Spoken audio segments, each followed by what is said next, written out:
Bismillahirrahmanirrahim.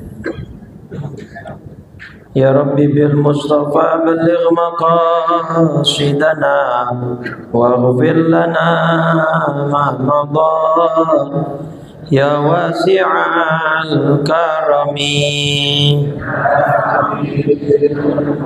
waghfir lana ma madha zamani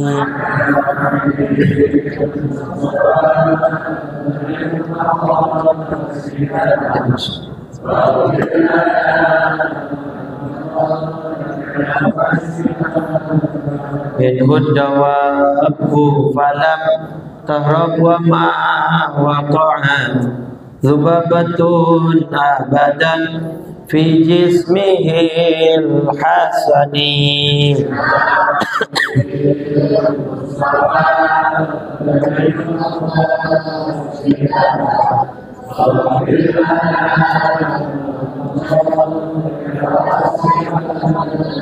wa qalbuhu lam yanam wal ainu qad na'asat wa la yura dhilluhu fi syamsi dhu fatini ya Rabbi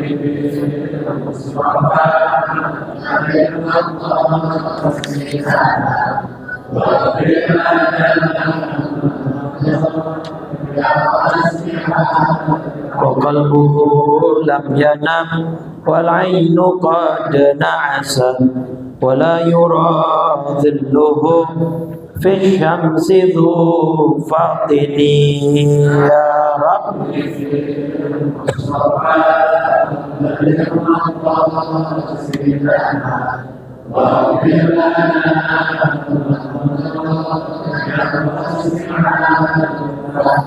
Allahumma salli wa sallim wa barik alaihi wa ala alihi wal fatih ila ruhi rasulillah sayyidina Muhammad ibn Abdullah wa ala alihi wa sahbihi wa mawala wa jami'i awliyaillah wa asfiyillah khususan sadati Nabi Bakr wa Umar wa Uthman wa Ali wa an baqiyatis sahabati wat tabi'in wa tabi'in tabi'in wa man tabi'ahum bi ihsanin ila yaumiddin wa alaina ma'ahum wa fihim bi rahmatika ya arhamar rahimin thumma ila ruhi al-muhajir ila Allah Ahmad bin Isa wal ustadz al-a'zam al-faqih al-muqaddam Muhammad ibn Ali Ba'alawi wa Syekh Abdul Rahman bin Muhammad Saqaf auladihi al-jami' wa ikhwani al-jami' thumma ila ruhi sahib ar-ratib qutb al-irshad wa khawth al-ibad wal bilad al-habib Abdullah bin Alawi al-Haddad wa usulihim wa furu'ihim thumma ila ruhi muallif hadha al-kitab al-Syekh Muhammad bin Muhammad al-Ghazali thumma ila Syekh Nawawi bin Umar al-Jawi al-Bantani thumma ila Syekh Walidi Al-Hajj Ahmad Mustalih Badawi Hanafi thumma ila Syekh Ahmad Marzuqi bin Mirsad thumma ila ruhi al-Habib Abdullah bin Mahfuz al-Haddad muassis Jami'at al-Ahqaf thumma ila ruhi Habab al-Sakinah binti Sayyid Ali Baharun thumma ila ruhi min ulama'i wa ahli Kalandir jami'an thumma ila ruhi amwatina wa amwatikum wa amwatil muslimin ajma'in anna Allah al-Karim yataghashana taghashahum بالرحمة والمغفرة ويعين علينا من بركاتهم وعلومهم ونفحاتهم في الدين والدنيا والآخرة وعلانية الفتوح والمنوح والرسوخ وتوبة النصوح وصلاح الجسد والروح وإلى حضرة النبي الفاتحة أعوذ بالله من الشيطان الرجيم بسم الله الرحمن الرحيم الحمد لله رب العالمين الرحمن الرحيم مالك يوم الدين Iyyaka na'budu wa iyyaka nasta'in. Ihdinas siratal mustaqim. Siratal ladzina an'amta 'alaihim ghairil maghdubi 'alaihim waladdallin. Amin. Bismillahirrahmanirrahim. Nawaitu ta'alluma wa ta'lima wa tadhakkura wa tadhkira wan naf'a wal intifa'a wal ifadata wal istifadata wal hatha ala tamassuki bi kitabillahi wa ifadata wal istifada wa mardatihi wa qurbihi wa thawabihi. Bismillahirrahmanirrahim. Assalamualaikum warahmatullahi wabarakatuh. Alhamdulillah, alhamdulillahilladzi hadana li hadza wa ma kunna linahtadiya laula an hadanallah. Asyhadu an la ilaha illallah wahdahu la syarika lah wa asyhadu anna sayyidana wa nabiyyana Muhammadan abduhu wa rasuluhu alladzi la nabiyya wa la rasula ba'dah. Allahumma salli wa sallim wa karrim wa 'azzim ala sayyidina Muhammadin wa ala alihi wa sahbihi haqqa qadrihi wa miqdarihi al-'azim. Subhanaka la ilma lana illa ma 'allamtana innaka antal alimul hakim. Rabbi shrah li sadri wa yassir li amri wahlul 'uqdatam min lisani yafqahu qawli wasaddid lisani wahdil qalbi bihaqqi sayyidina Muhammadin sallallahu alaihi wa alihi wa sahbihi wa sallam. Amma ba'du. Fa ya ayyuhal hadirun wal hadirat, segenap pengurus Masjid Jami' Nurul Amal, Bapak Ibu jamaah salat maghrib rahimakumullah. Alhamdulillah, di malam ini Allah berikan kita kembali nikmat iman Islam, panjang umur dalam keadaan sehat walafiat, sehingga kita hadir di masjid ini dalam rangka melaksanakan serangkaian ibadah dari mulai maghrib sampai isya berjamaah, dan kita seling dengan thalabul ilmi. Mudah-mudahan semuanya diterima oleh Allah Subhanahu wa taala. Salawat riring salam tak lupa senantiasa kita curah limpahkan kepada junjungan kita baginda Nabi besar Muhammad sallallahu alaihi wasallam serta seluruh keluarga, para sahabat dan pengikutnya hingga yaumil qiyamah. Mudah-mudahan kita semua yang hadir tergolong umatnya yang kelak mendapat syafaat dari baginda Rasulullah sallallahu alaihi wasallam. Amin ya rabbal. Baik Bapak Ibu, kita akan melanjutkan pembacaan kitab Bidayatul Hidayah li Abi Hamid Al-Ghazali, masih tentang adab bersama orang lain atau berinteraksi dengan orang lain, bermasyarakat, bersosialisasi dan bergaul lah ya. Terakhir kemarin sampai di sini. Bismillahirrahmanirrahim. Qala Syekhul Muallif rahimahullahu taala wa adaman naf'a bihi wa bi barakati ulumikum fid dharain amin radhiyallahu ta'ala anna wa ankum. Ila anqal wa la tanzur fi 'atfayka wa la tukthiril iltifata wa la taqif 'ala al jama'at wa idza jalasta fala tastawfiz. Nah, ini kemarin sampai situ, yaitu belum. Baik. Yang pertama, lanjutan dari adab-adab itu adalah kita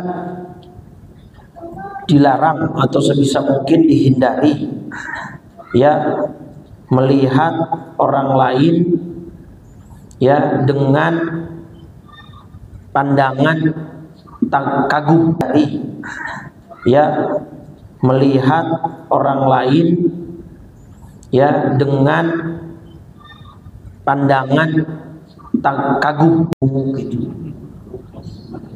Paham nggak maksudnya, konteksnya?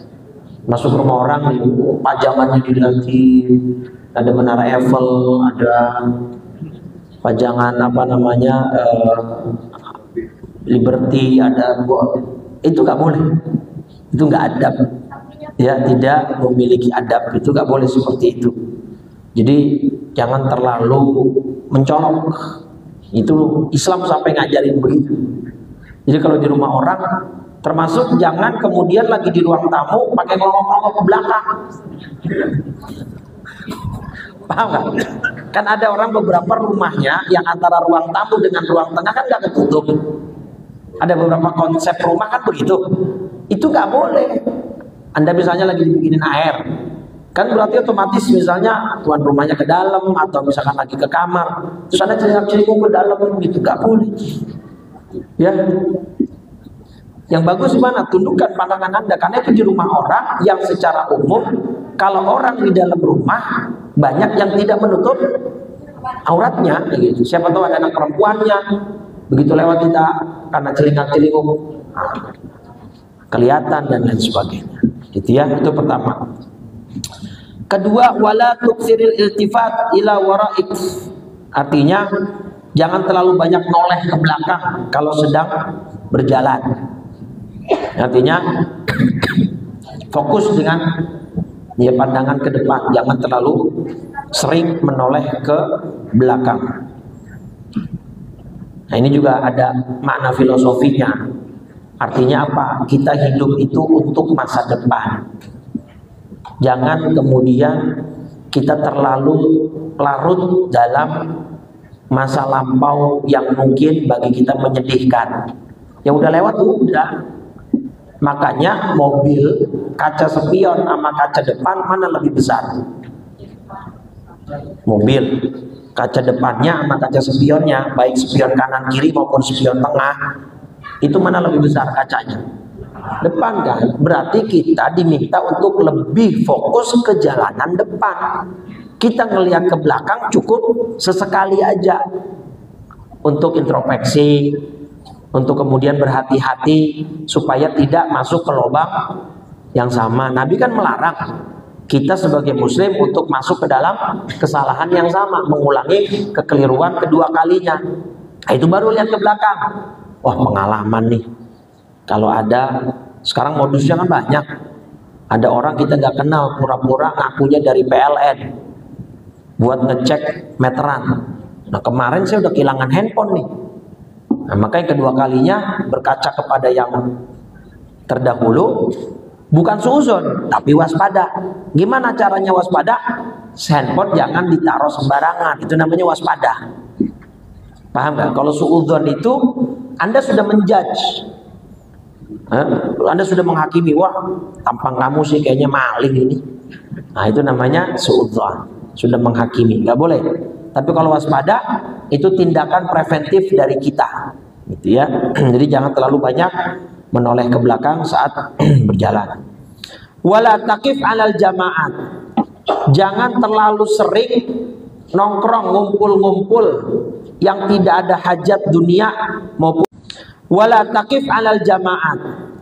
Jangan terlalu sering nongkrong, ngumpul-ngumpul yang tidak ada hajat dunia maupun silaturahim, apalagi itu saudara, kemudian ingin menyambung kebaikan, silakan. Atau nagih utang, kebetulan nih ada dia nih, nah sekalian dah mau nagih utang, boleh silakan. Mumpung ketemu, habis dicariin susah bener. Rata-rata begitu orang yang utang. Pas mau ngutang aja datang melas banget mukanya. Begitu udah disuruh bayar aja, malah dia yang playing victim, seakan-akan dia yang menjadi korban kezoliman. Padahal yang pelaku ya dia, gitu. Maka Nabi ngomong tuh, Pak Bu, matlul ghaniyyi zulmun. Orang yang sudah mampu bayar utang, dia nggak bayar, dia ulur, dia tunda, itu masuk kategori zolim. Dan kata Nabi, az-zulmu zulumatun yaumal qiyamah. Dan kezaliman itu akan menjadi petaka besok di yaumil qiyamah. Paham? Udah punya duit, bukan yang bayar utang, malah dia main judi slot lagi. Parah emang. Orang paling susah dinasehatin tuh orang yang kena judi, udah susah ada dinasehatin. Dibilangin kagak bakal menang, ngeyel dia. Tambahan besok dapat bansos lagi katanya. Ya benar kan? Wacananya begitu. Allah alam benar apa kagak. Katanya untuk mengentaskan judi online. Lah bukannya mengentaskan itu mah. Malah makin orang bikin dapat modal ketagihan. Nah, jadi kalau ada kebutuhannya, keperluannya, silakan Anda duduk bersama sekelompok orang gitu ya. Nah, terus adabnya kalau Anda sudah memutuskan ingin duduk di situ ngobrol, wa idza jalasta, kalau kamu lagi duduk fala tastaufiz. Ai fala tarfa' rijlaika ghairu matma'in. Jangan ngangkat kaki. Itu adab. Kita duduk bersila, terus dia ngangkat kaki. Yang konteksnya di hadapan orang. Kalau mau ngangkat kaki, silakan pergi ke belakang atau ke pojokan. Ini konteksnya masih face to face, hadap-hadapan, dia angkat kaki. Enggak boleh tuh. Enggak adab gitu ya. Wah, bahasan selanjutnya ini masalah tasbih. Udah ada yang tahu apa itu tasbih? Masalah apa itu tasbih? Itu apa tasbih? Hah? Ayo yang bisa jawab. Ini teh saya belum diminum nih. Tasbih itu apa tasbih? Yang kedua, yang selanjutnya wa tahfaz. Ya, kita baca dulu. Wa tahaffaz min tasbiki asabi'ika. Dan jaga, pelihara jarimu dari melakukan tasbih. Tasbih itu apa? Menyulam antar jari dari tangan kanan ke tangan yang kiri. Begini. Ini dalam Islam hukumnya makruh begini, Pak. Ya, secara umum makruh. Kemakruhannya itu lebih ditekankan lagi ketika sedang menunggu sholat atau dalam zikir setelah sholat. Ya, secara umum lagi duduk ngapain aja begini makruh. Nah, tingkat kemakruhannya meningkat ketika sedang duduk di dalam masjid, entah majelis ilmu kayak begini nih nggak boleh. Dalilnya baca hadisnya. Romani mukanya pada heran, baru pada dengar apa bagaimana? Baru dengar. Puluhan tahun ngaji baru dengar masalah tasbih. La haula wala quwwata illa billah. Alhamdulillah. Itu penting ya. Itu faedah ngaji. Dari nggak tahu jadi tahu. Ya. Nih hadis Tirmidzi nomor 386. Idza tawaddo'a ahadukum, kalau kamu sudah mengambil air wudu, fa ahsana wudu'ahu, kemudian dia sempurnakan wudunya, tsumma kharaja 'amidan ilal masjid, kemudian dia keluar menyengaja atau sengaja keluar dari rumah menuju ke masjid untuk melaksanakan apa berarti? Fala yushabbikanna baina asabi'ihi. Jangan sekali-kali dia melakukan tasbih di antara jari jemarinya. Gini. Apalagi begini lagi. Nah, kalau ini udah menyerupai ritual ibadah saudara kita ya non muslim gitu ya. Ini secara umum apalagi duduk begini, apalagi dengerin khutbah begini. Nah, faedahnya apa? Kata Imam Nawawi di sini, karena tasbih itu satu alasannya yurithun nu'as, menyebabkan orang ngantukan. Jadi nyebabin ngantukan kalau begini enak. Coba lagi dengerin khutbah tangan begini terus begini. Udah, sampai komat juga kagak bangun itu. Dibangunin sama teman samping, komat gitu kan. Nah itu menimbulkan rasa kantuk yang hebat. Bisa menimbulkan rasa kantuk yang hebat. Wa innahu minasyaiton, dan itu diantara kebiasaannya setan. Setan kebiasaan itu begini tangannya. Ya, makanya saya dari dulu itu yang tahu keseharian saya, alhamdulillah saya nggak pernah melakukan begini. Karena kadang-kadang kegoda juga pengen begini, tapi lupa langsung begini lagi. Memang tidak haram, Pak. Tidak sampai haram. Jangan habis pada tahu tasbih, besok ada orang begitu main diomelin aja, haram gak boleh lu. Setan itu setan. Jangan, nggak bijaksana begitu ya. Mungkin dia belum tahu. Bapak aja baru tahu sekarang. Belagu banget baru tahu ya. Kasih tahu yang benar, Pak, kalau bisa jangan begini ya. Ini kata Nabi makruh. Nggak sampai haram. Tidak ada satupun ulama yang menyatakan itu status hukumnya sampai haram, nggak ada. Hanya sebatas makruh. Artinya makruh apa? Dibenci oleh agama. Kalau dikerjain nggak dosa, tapi kalau ditinggalin berpahala, itu makruh. Kalau dikerjain nggak dosa karena makruh. Yang dikerjain dosa itu hanya yang statusnya haram. Tuh namanya baru dosa kalau dia kerjain. Nah, kalau makruh enggak. Dia kerjain enggak haram, enggak dosa. Tapi kalau dia tinggalkan itu berpahala karena lebih baik. Itu namanya makruh. Nah, jadi yang mulai sekarang kalau yang punya kebiasaan begini mulai dikurang-kurangi. Saat yang lain kemarin saya kan nggak tahu, saatnya nggak apa-apa. Namanya orang nggak tahu. Nah, jadi kalau meninggalkan begini, insya Allah dia dapat pahala karena meninggalkan tasbih itu. Jadi alasannya dua, karena itu bisa menyebabkan rasa kantuk yang hebat dan itu kebiasaan setan, gitu ya. Nah, itu adab tuh. Bayangin Islam apa ngajarin begitu tuh. Kenapa? Karena orang sholat itu harus dalam keadaan semangat, Pak. Sunnahnya ini juga nih bagi para bapak-bapak, ya, jangan begitu dengar azan lagi aja ya. Jangan begitu, Pak. Orang zaman dulu kalau dengar azan itu ngucapnya apa?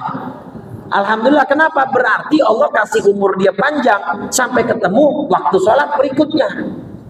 Alhamdulillah azan, semangat, Pak. Jangan, ya udah azan lagi aja, perasaan baru tadi sholat, udah sholat lagi aja, Pak. Ya. Alhamdulillah azan, semangat, Pak. Jangan, ya udah azan lagi aja, perasaan baru tadi sholat, udah sholat lagi aja, Pak. Maghrib nunggu waktu sholat tapi tolabul ilmi, kan begitu. Ntar habis isya nunggu waktu apa? Sholat subuh. Nah, kita punya badan itu ada hak-haknya. Mata udah capek seharian, tangan kaki udah capek seharian, maka kita istirahatkan anggota tubuh kita sembari nunggu subuh. Begitu terus. Subuh ntar nunggu waktu zuhur. Begitu terus, Pak. Nah, ini di dalam kitab apa namanya? Fathul Mu'in, ya. Karya Zainuddin Al-Malibadah, ayat 142. Kita buka. Surat 4, surat An-Nisa, ayat 142, itu perilaku demikian, kalau sholat malas-malasan begitu, itu ciri-ciri orang munafik. Wa idza qamu ila sholati qamu kusala. Mereka orang munafik, kalau mereka mendirikan sholat, mereka melakukannya dengan malas-malasan. Tadi itu. Makanya supaya terhindar dari kategori munafik, kalau azan alhamdulillah semangat langsung buru-buru ke masjid, apa ke WC, kamar mandi, pipi sambil wudu, supaya terhindar dari kategori munafik itu. Takutnya kalau kita malas-malasan begitu, ya bukan berarti munafik sih, tapi takutnya udah dekat sama kemunafikan. Maka kalau sholat itu yang semangat. Nah, tambahan kalau bapak tahu hadis-hadis keutamaan shaf pertama, keutamaan nunggu waktu sholat dari adzan sampai iqamah, itu kata Nabi, seandainya mereka tidak bisa mendatangi masjid kecuali dengan merangkak, la tauhu walau habwan, mereka akan mendatangi masjid walaupun dalam keadaan merangkak, saking ingin berburu pahala yang besar kalau dapat shaf pertama dan dapat, kan rela mengantri demi nama mereka keluar dari undian tersebut. Artinya mereka rela ngantri untuk dapat bisa giliran shaf pertama. Kalau zaman sekarang malah rebutan shaf yang paling belakang. Udah lu aja. Udah lu aja. Ya Allah, kan kagak disuruh jadi imam, Pak. Kagak disuruh membaca, kagak. Cuman memang dalam fikihnya sebisa mungkin yang di belakang imam pas itu orang yang ngerti. Khawatir imamnya nanti kenapa-napa, ada yang bisa gantiin langsung. Itu. Makanya juga dalam fikihnya kalau Bapak belajar, misalnya imam lupa, qul ya ayyuhal kafirun, itu orang yang paling berhak mengingatkan imam tentang bacaan yang lupa, itu yang persis di belakang imam, bukan yang sok paling belakang teriak. Mana kedengeran imam, Pak, sok paling belakang ini saut-sautan teriak-teriakan. Nah, cari yang belakang itu, makanya biasanya orang alim yang hafalannya lumayan banyak, yang ngerti fikih sholat. Kenapa? Karena suatu waktu imam ada masalah, belakang udah siap gantiin. Begitu. Nah yang lucu waktu itu saya pernah sholat. Nih, ini nyinggung masalah fikih ya. Tahiyat awal hukumnya apa? Duduk tahiyat awal hukumnya apa? Tahiyat awal atau tahiyat awal? Rakaat berapa berarti? Hukumnya apa? Nah, ini fikihnya belum lulus berarti. Bagaimana? Tahiyat awal itu hukumnya sunnah, bukan fardu, nggak masuk fardu sholat. Nah, tahiyat awal itu hukumnya sunnah, maka ketentuannya kalau ada orang lupa tahiyat awal, ya misalkan kan dari sujud nih ya, dari sujud, terus dia lupa tahiyat awal nih, langsung bangun. Ketika dia sudah bangun sempurna, dia nggak boleh duduk lagi untuk mengejar tahiyat awalnya. Kenapa? Karena berdirinya dia wajib, duduk tahiyat awal sunnah. Dia sudah sempurna melakukan yang wajib, nggak boleh yang wajib dikalahkan oleh. Nah, saya pernah sholat di satu masjid, bukan masjid sih, musola. Imamnya lupa tuh tahiyat awal, imamnya udah berdiri kan, tes. Makmum duduk semua nih. Saya paling belakang berdiri karena saya paham. Makmum yang di belakang, subhanallah, subhanallah, subhanallah, subhanallah, semua ngikutin imam. Lah, karena imamnya juga ragu, panik kan imam tuh digituin. Coba tanya yang jadi imam yang kagak biasa imam, wah keringet dingin itu. Gimana ini gua? Karena kagak ngaji. Akhirnya karena lama tuh jedanya lumayan lama, dia duduk si imam. Terus makmum karena kelamaan lihat imam kagak duduk-duduk, makmum berdiri. Ayo dah. Paham gak? Makmum udah subhanallah, ngelihat imam kagak duduk-duduk kelamaan. Ya, tapi si imam karena dicecer subhanallah banyak orang, mikir juga kan ada jeda mikir tuh. Jadi yang makmum berdiri, si imam, nah bagaimana lagi dah tuh? Nah inilah pentingnya ngaji. Si imam kudunya begitu udah berdiri, jangan hiraukan subhanallahnya makmum, karena tahiyat awal sunnah. Dia sudah berdiri, lanjutin baca Fatihah rakaat ketiga. Nah makmum juga kagak perlu subhanallah begitu. Lah imam keringet dingin pak, digituin. Coba ya kagak biasa jadi imam suruh jadi imam. Kalau kagak Fatihah lupa. Bener gak? Lu jangan dikira gampang tampil depan orang nih ngomong kayak saya, apa dikira gampang? Kalau yang kagak biasa keringet dingin, kagak bisa ngomong, udah kagak keluar kata-kata. Jadi imam pun begitu sama. Fatihah bisa lupa dia, karena nggak biasa. Gitu. Nah inilah pentingnya ilmu itu. Jadi tahiyat awal itu hukumnya kalau sudah berdiri sempurna nggak dia, karena nggak biasa. Gitu. Nah inilah pentingnya ilmu itu. Jadi tahiyat awal itu hukumnya kalau sudah berdiri sempurna nggak dinamakan berdiri itu. Kalau begini kan belum dinamakan berdiri kan, belum kan? Nah, baru akan berdiri. Nah itu baru boleh dia duduk untuk tahiyat awal. Paham ini? Lah fikihnya belum lulus ini fikihnya. Bagaimana urusnya? Itu baru boleh dia. Iya. Sujud sahwi tetap disunahkan untuk menambal tahiyat awal yang lupa tadi, tetap disunahkan. Nah, kalau sujud sahwi ini penting juga nih. Imam sujud sahwi, terus Anda sebagai makmum belaga-belaga lagi. Aku kagak mau sujud sahwi, orang yang lupa dia, gue mah kagak lupa. Kagak boleh begitu, Pak. Pokoknya imam itu harus diikutin. Kalau imam sujud sahwi, Bapak harus ikut sujud sahwi. Jangan pakai belakang. Kecuali imam kagak sujud, makmum pengen sujud sendirian. Kayak misalnya lupa rokaat.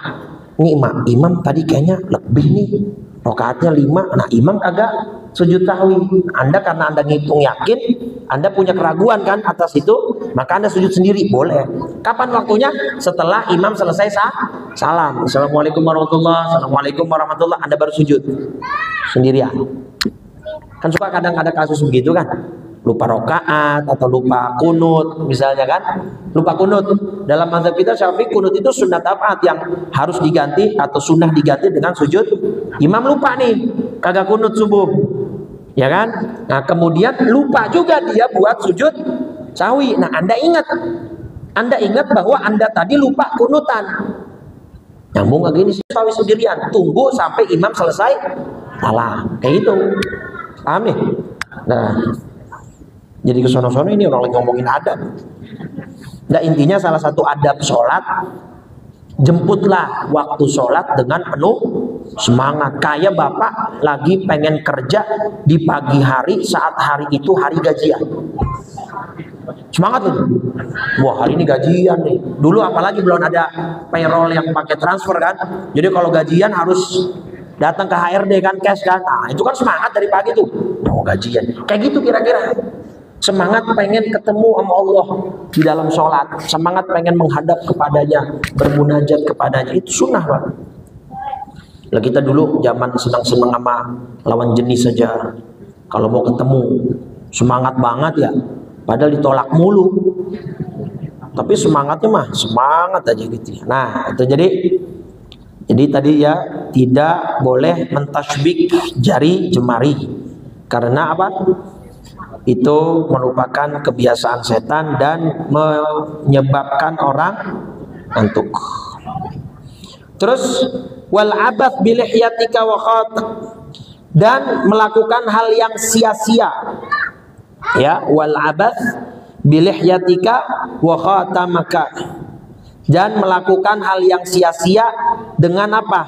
Jenggotmu, bilihyatika wa khatamika, dan dengan cincinmu. Artinya apa?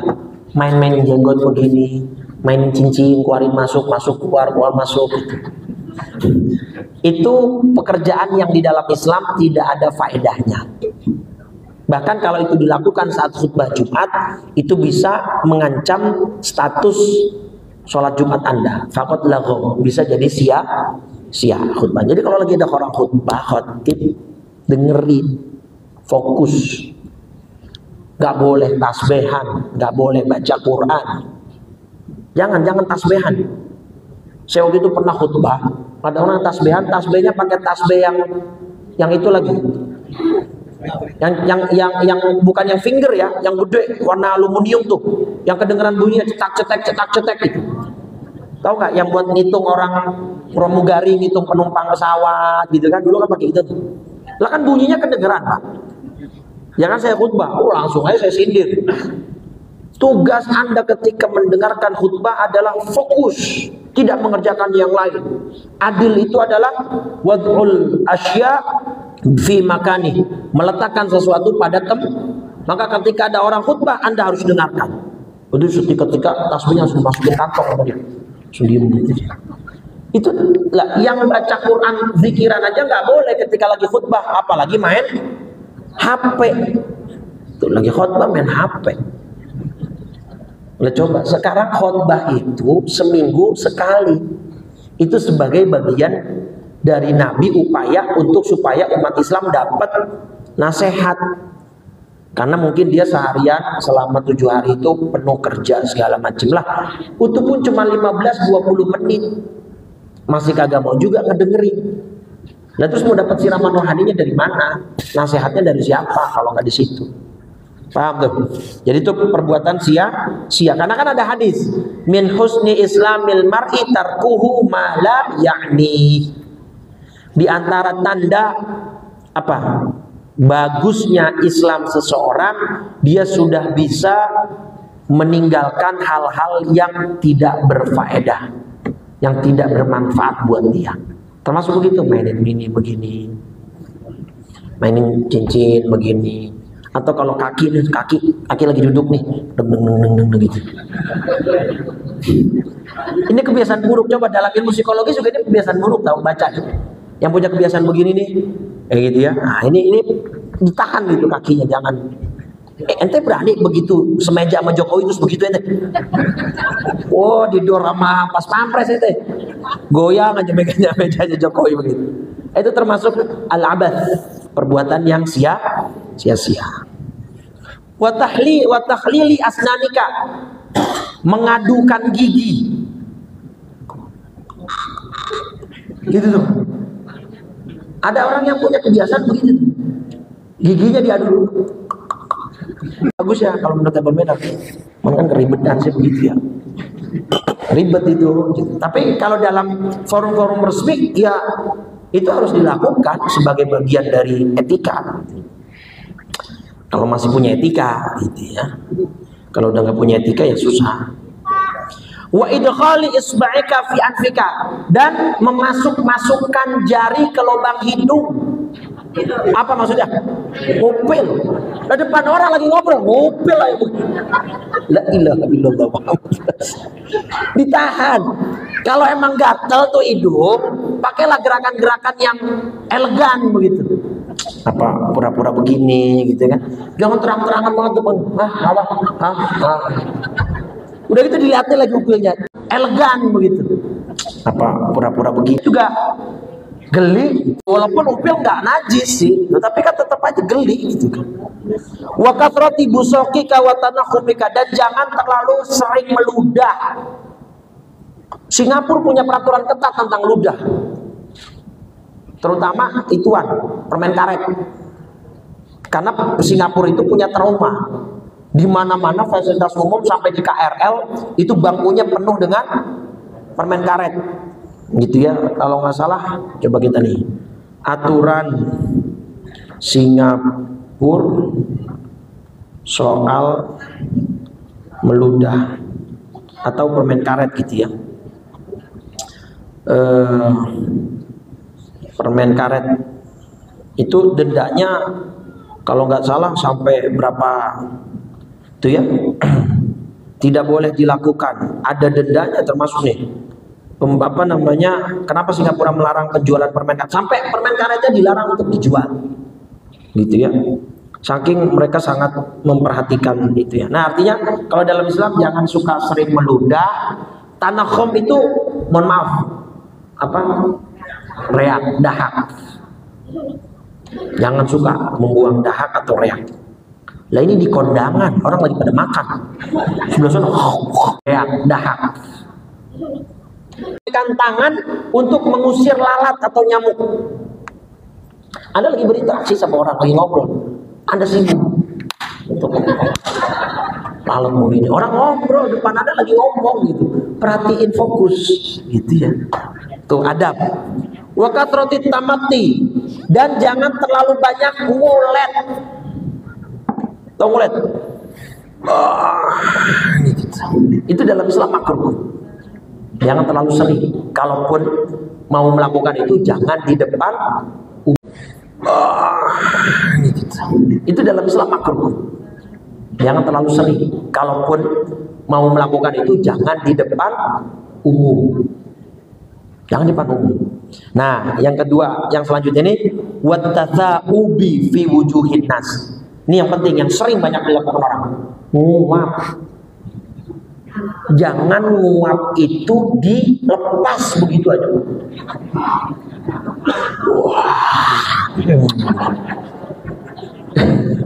Kayaknya kayak nggak tidur 2 malam, 2 minggu gitu. Nih lihatin adabnya dalam hadis Bukhari. Nih hadis Bukhari 6223 Apa kata Nabi? Innallaha yuhibbul utas wa yakrahut tathawub. Allah itu senang sama orang bersin, dan Allah benci sama orang yang suka nguap. Kenapa? Fa idza atasa, kalau dia bersin kemudian dia mengucap alhamdulillah. Wa amma tathawub, adapun nguap, fa innama huwa minasyaiton. Nah, sama tuh nguap tadi, tasbih itu adalah kebiasaan setan. Jadi yang suka nguap nggak begitu maksudnya, kalau dilepas begitu Pak. Nah apa maka panduan dari nabinya apa? Falyaruddahu mastata'a, maka tahan sebisanya. Jadi Anda mau nguap nih, tahan, mulut jangan dibuka lebar selebar-lebarnya, takutnya kekunci tuh, rahang kagak bisa nutup Pak. Lah, ada kasusnya nih, kasus viral, kisah rahang tak bisa menutup setelah menguap. Itu ada kasusnya Pak. Coba ente lagi dia kagak bisa. Bawa ke Pak Haji Jajang bisa nggak itu?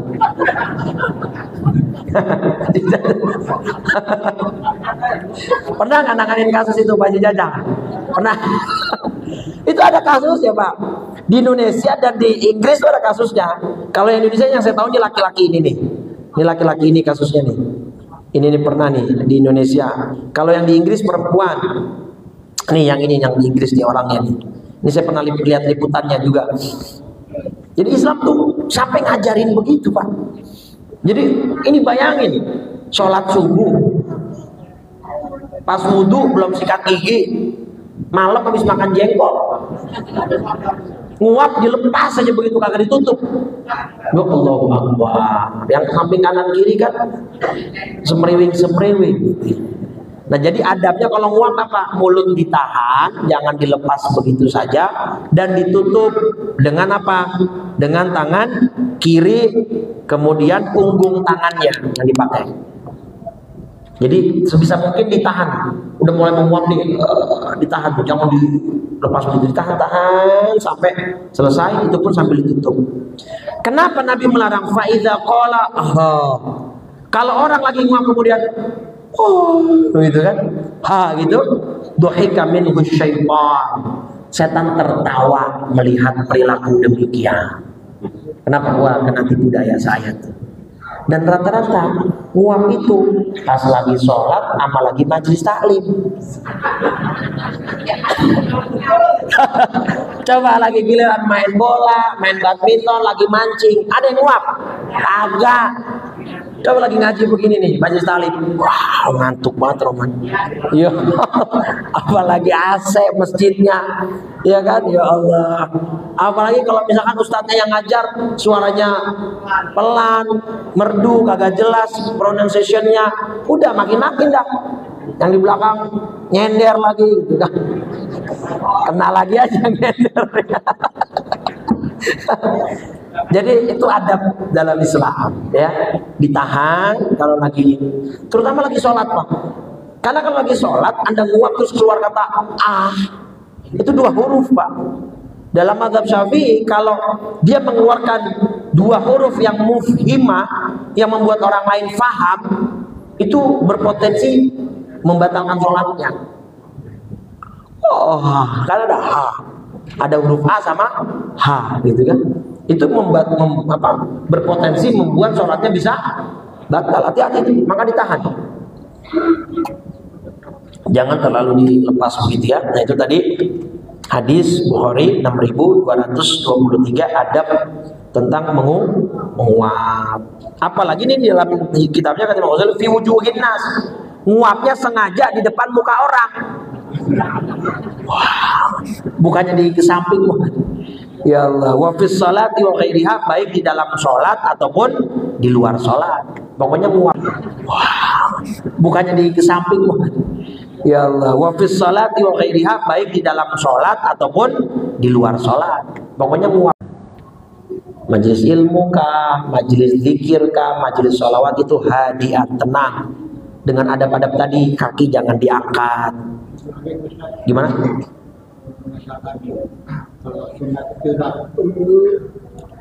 Tahap. Dah sendawa. Kenapa? Adabnya, ya adabnya sama, ditahan. Kan bisa ditahan Pak. Ada kontrolnya, kita bisa kontrol kok. Sendawa itu antara dilepas begitu saja, atau ditahan dikit-dikit pelan-pelan, itu bisa. Orang tua saya dulu mengajarkan gitu. Saya juga pernah itu, maksud saya lagi makan. Sendawa terlalu besar, digaplok. Ya orang tua dulu itu masalah ginian tuh ini Pak, agak strict memang. Ya, bersin nggak ditutup aja, bersin nggak ditutup nih. Itu dulu kita diomelin habis-habisan. Gitu kan, nguap nggak gitu. Iya orang tua dulu memang begitu. Nah sekarang anak-anak Gen Z ini kurang memang Pak. Kesalahannya mungkin di kita sebagai orang tua yang tidak seperti orang tua kita dulu dalam mendidik gitu. Kekurangannya mungkin di kita. Sekarang Pak, kemarin saya ngisi acara salah satu petinggi Telkomsel, bikin acara keluarga nih, bukan acara keluarga. Kekurangannya mungkin di kita. Sekarang Pak, kemarin saya ngisi acara salah satu petinggi Telkomsel, bikin acara keluarga nih, bukan acara corporate, acara ulang di Empos gitu. Iya kan? Kentut daripada dahak. Hah? Orang tua dulu Lebih mending kentut daripada dahak ya. Ya, sebisa mungkin dua-duanya jangan. Ya sebaik, tapi memang kalau ditarafkan ya layaknya corona lah dulu. Corona juga mendingan orang kentut daripada bersin kan? Karena bersin kan bisa nularin penyakit gitu. Kalau kentut kan sehat sebenarnya. Bagi yang kentut, gitu ya. Kalau yang nyium sih ya. itu ada Pak. Yang sebenarnya orang tua dulu tuh udah ngajarkan, udah praktekan gitu. Yang sekarang ini mungkin kembali perlu kita hidupkan lagi. Minimal di keluarga kita dulu. Ya kan? Saya selalu ke anak-anak saya nih, kalau bersin ucap apa? Selalu saya ingetin, alhamdulillah. Kalau saya beliin mainan, saya beliin jajanan, ayo bilang apa? Makasih ayah. Selalu saya ajarkan itu. Karena kalau nggak dibiasakan begitu, nggak akan bisa Pak. Kesadaran mereka itu kan kurang karena tidak ada pembiasaan. Sama tadi itu yang dibilang Pak Anen, itu pembiasaan orang tua. Nggak boleh dahak lagi makan harus habis. Itu kan pembiasaan kan. Kalau nggak dibiasakan sulit. Itu sulit. Dan wahaditsuka mandzuman murattaban. Dan kalau bisa ucapan kamu, omongan kamu itu yang tinggi. Susah, nggak nangkep orang. Ngomong sama orang pasar pakai bahasa, mari kita elaborasi dan evaluasi. Kagak ngerti dia. Yang dia ngerti terasi. Kalau terasi paham. Makanya kalimatnya apa kalimat nasihatnya, khatibin nasa biuqulihim. Ajaklah lawan bicara Anda dengan gaya bahasa yang sesuai dengan nalar mereka. Itu ilmu Pak. Ilmu komunikasi. Jadi jangan mentang-mentang Anda dosen, begitu Anda ngajar di masyarakat begini, Anda bawa istilah-istilah kampus. Ya orang-orang tua nggak bakal ngerti lah. Ya nggak bakal masuk. Dosen, begitu Anda ngajar di masyarakat begini, Anda bawa istilah-istilah kampus. Ya orang-orang tua nggak bakal ngerti lah. Ya nggak bakal masuk. Pentingnya ilmu. Makanya kan ada kuliah itu jurusan HI ya, hubungan internasional. Salah satunya memahami itu culture, budaya negara tersebut gimana. Kalau ketemu sama birokrat dari negara itu, apa yang harus didahulukan, ngomongnya gimana, yang harus dihindari, melakukan apa saja. Nah kalau di kita kan megang pala itu kan saru ya.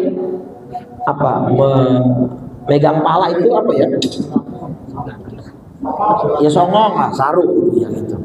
Tapi kalau di Arab itu megang pala bagian dari bentuk kasih sayang, penghormatan.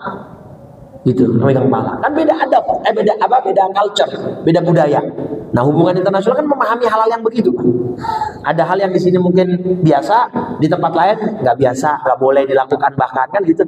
Itu namanya adat istiadat, dan itu bisa diakui dan ACC oleh Islam selama tidak bertentangan dengan syariat. Baik, sampai situ. Besok di sini wa asghi ilal kalam al hasan. Jadi ada pada tadi dia, jangan tasbih, jangan kemudian bersin di muka orang, jangan menguap di hadapan muka orang, jangan ngupil di depan orang, jangan apa lagi. Tadi ada adab yang kita bahas, itu perkara-perkara yang sebaiknya dihindari. Mudah-mudahan Allah menjadikan kita hamba-hambanya yang sempurna untuk melakukan ajaran-ajaran Islam. Baik. Bismillahirrahmanirrahim. Assalamualaikum ya Rasulullah. Assalamualaikum ya Aba Fatimah. Assalamualaikum ya Jaddal Hasan. Assalamualaikum ya Jaddal Husain. Assalamualaikum ya Jadda Zainab. Assalamualaikum ya Sayyidah Fatimah binta Rasulillah. Assalamualaikum ya Ummal Hasan. Assalamu alayki ya Ummal Husain. Assalamu alayki ya Umma Zainab. Assalamu alayki ya Ummal Mu'minin. Ya Sayyidah Khadijah binta Khuwailid. Assalamu alayki ya Umma Fatimah. Assalamu alayki ya Umma Rasulillah. Ya Sayyidah Aminata binta Wahbin. Assalamu alayka ya Amiral Mu'minin. Ya Ali ibn Abi Talib. Assalamu alayka ya Abul Hasan. Assalamu alayka ya Abul Husain. Assalamu alayka ya Aba Zainab. Assalamu alaikum ya ummata Muhammad. Fi masyarikil ardi wa magharibiha, al-ahya'i minkum wal amwat, wa rahmatullahi wa barakatuh.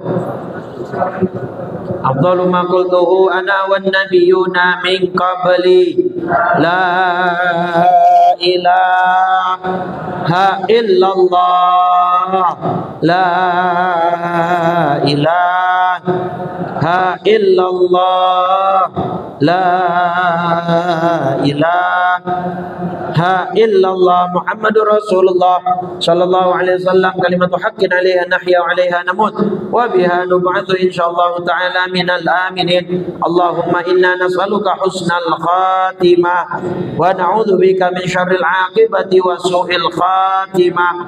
Ya muhawwilal hawli wal ahwal, hawwil ahwalana ila ahsanil hal.